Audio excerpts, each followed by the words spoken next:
In today's world, there are approximately 2.4 billion Christians, constituting about 30% of the global population.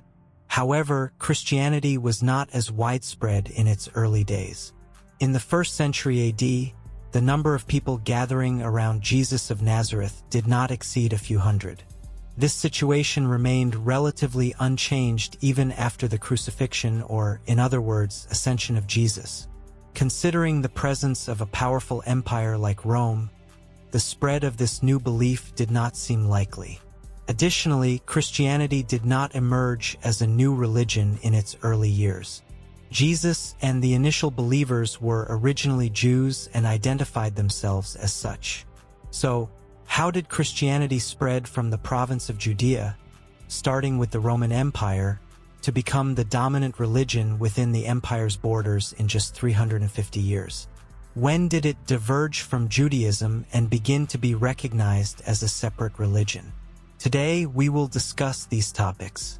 Firstly, we need to go back to the early years of the 1st century AD when Jesus of Nazareth roamed the lands of Palestine, teaching his doctrine to people. Jesus' teachings were more intertwined with Jewish belief than constituting a new religion. In the sacred scriptures of the Jews, it was stated that God would restore Israel to its former glory before the apocalypse, and the Jews named it the kingdom of God. The messenger of this kingdom would be the Messiah, who would come from the lineage of King David. Jesus' teachings were closely related to this belief. He was sent to the world as the Messiah heralding the kingdom of God, and his goal was to prepare people for the approaching kingdom. According to Jesus' teachings, after a final battle, nations would be defeated, and God would restore the Garden of Eden or paradise on earth for the righteous. The evildoers, on the other hand, would be condemned to what the Jews called hell. As seen during this period, it is not possible to speak of Christianity as a new religion. Even in the subsequent years, the early Christians were considered as one of the many Jewish groups living within the boundaries of the Roman Empire. However, this would change over time. To easily trace the process of Christianity's spread, it is necessary to divide this process into periods.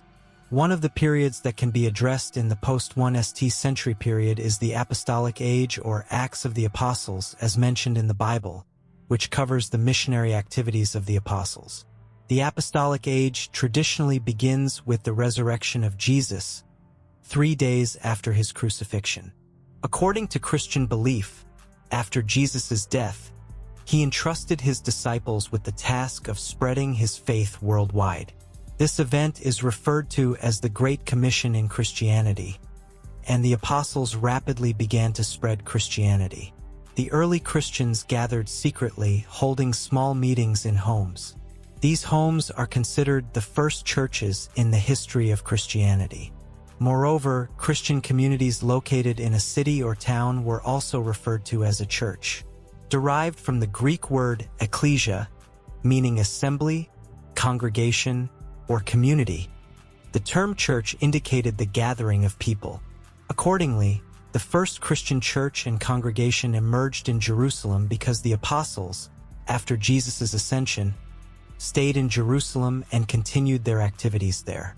In the early years, the apostles preached their teachings only to Jews.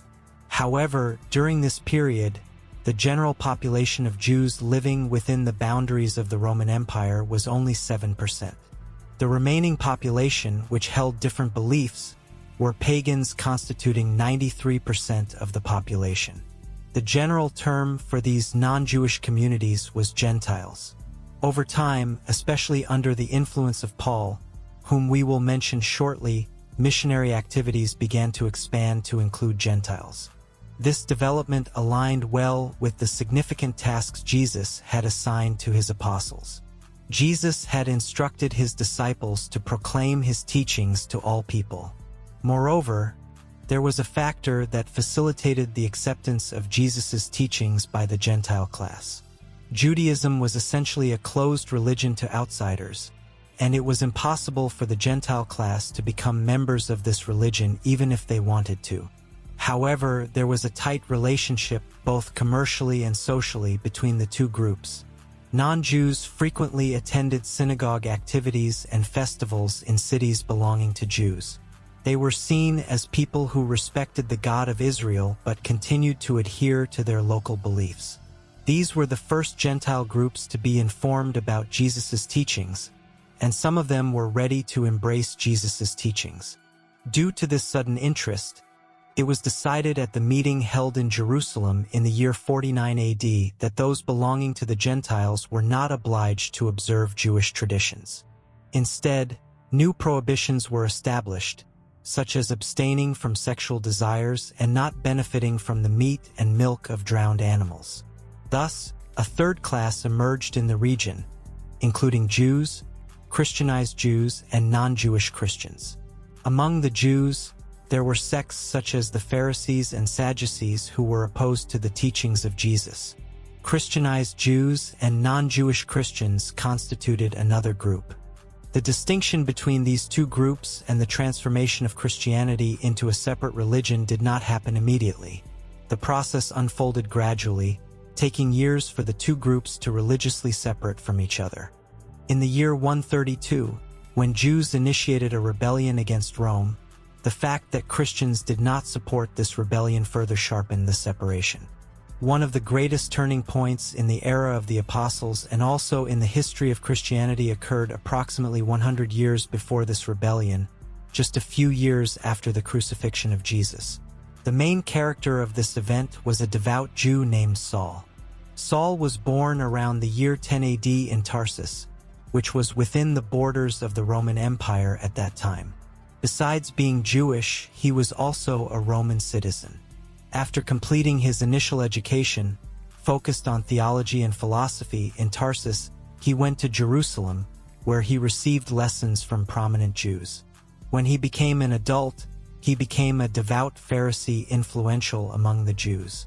Due to his upbringing in such a devout tradition, Saul inevitably came into conflict with the early Christians. According to him, the teachings of Jesus were nothing but heresy, and this heresy needed to be punished. Saul was one of those who did this job properly. He went from city to city, town to town, door to door, identifying Christians and reporting their names to the authorities for execution or punishment. This process continued for years, and Saul exposed hundreds of Christians in the region. However, one day, while traveling to Damascus with a caravan, he had an unexpected experience. He was surrounded by a light that suddenly blinded him, and he spoke with Jesus, who asked him why he persecuted him. After this event, Saul, who was blind for 3 days, had his eyes opened again with the help of a priest in Damascus. This experience, which he claimed to have spoken with Jesus, became not only a turning point in Saul's life but also in the history of Christianity. After this, Saul took the name Paul. Before this experience, he was as devout a Jew as he was after. However, he became a devout follower of Jesus after the experience and did everything in his power to spread his faith. He was followed, arrested, imprisoned, and flogged for this cause. One of Paul's most notable features was that he staunchly defended what he believed in. Another feature was that he came from a family belonging to many cultures. As a native of Tarsus, he was a Greek with Roman citizenship. He described himself as a Hebrew because of his Jewish heritage. So, he could interact with both Jews and many non-Jews, establishing better cultural connections. This feature would make him one of the most important Christians of the apostolic age. One of Paul's most remarkable actions was the letters he sent to different cities, which are also found in the Bible, known as the epistles. Paul's letters show a significant evolution in the teachings of Jesus. Jesus was more of a prophet operating in rural areas. He traveled through villages in the Palestine region, preaching his beliefs to the Jews there. With Paul, this situation began to change. He sent letters to important and large cities of the time, such as Rome, Corinth, Thessalonica, and Ephesus. In these letters, Paul spoke about the teachings of Jesus and preached that Jesus was the Son of God, inviting everyone to this belief. Moreover, he personally visited these cities. For example, in a letter he sent to the Romans, he mentioned, "I have fully proclaimed the gospel of Christ from Jerusalem all the way around to Illyricum." This statement indicated that, if still alive, Jesus had lived and been resurrected by God. According to Paul, the suffering on the cross was not due to his own fault, but Jesus endured this suffering because of the sins and injustices of other people. Through Paul's interpretations, the teachings of Jesus took shape. Examples can be multiplied, but it is not possible to provide more details on this subject at the moment, as it falls into the field of theology. Let's return to the process of the spread of Christianity. With the influence of Paul, the teachings of Jesus spread within the boundaries of the Roman Empire. However, Christianity had also begun to spread in different regions by various apostles. According to the Acts of the Apostles written in the 3rd century, a disciple named Thomas visited the kingdom of Gandhaparis in northwest India in the year 52 AD. With this influence, those who became Christians in this region were called St. Thomas Christians.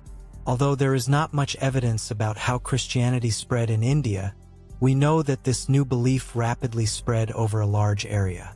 By the end of the 2nd century AD, diocesan areas affiliated with Assyrian Christians were established in northwest India, Afghanistan, and Baluchistan. Another important center where Christianity began to spread was Alexandria, one of the significant cities in the Mediterranean. Although it is not precisely known how the teachings of Jesus reached this city, according to early Christian tradition, it is stated that the gospel writer Mark came to Alexandria and preached the gospel here. While not yet proven, it is thought that Christianity reached this region from the 50s AD and rapidly spread there. During this period, the apostles Peter and Paul focused on spreading the teachings of Jesus to Rome. However, Rome, for centuries, had been a pagan city filled with its own religious beliefs and rituals. How the teachings of Jesus would be received in this rich culture and history was a significant question. As the heart of the Roman Empire, Rome struggled to welcome Christians and their teachings. Rome's adherence to its own religion, beliefs, and rituals posed a challenge to the spread of the teachings of Jesus. Christianity and its believers had to undergo a serious test against Roman rule.